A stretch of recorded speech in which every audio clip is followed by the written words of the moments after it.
what would happen was we would get the script for the next episode roughly about 3 days before we'd shoot that episode, and then whoever was to die, be it one or more people, they'd get the call about 2 or 3 days before the script was issued, just as common courtesy. None of us knew really going in how long we were going to be there and what our full story arc was going to be. So it was a big leap of faith. As the scripts were coming in, I would be the one to have to inform the cast members of their demise on the show. And that would happen probably a day before the script came out.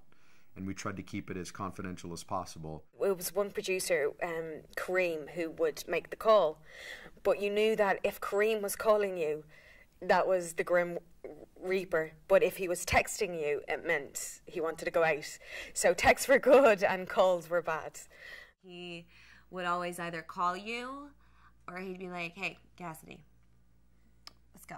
We got to talk. And I'd be like, sometimes he would do that to me and I'd be like, oh God, does this mean I'm going? Does this mean he's like, no, I just need to talk to you about your schedule or something like that. When they'd see me approaching, they'd start panicking and freaking out, and it got to be pretty difficult. And the difficult part for me was being with them in Vancouver as friends and then knowing what the outcome was going to be for each episode, but having to keep my mouth shut. When we'd meet up as cast members and meet up for drinks or for some food, and it's all we would talk about because it was so confidential that they didn't even tell us who the killer was and if we would die, and if we did die, when we would die.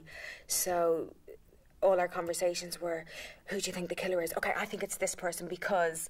And so we were the audience. It was also very draining and exhausting to think about who the hell could be doing all of this.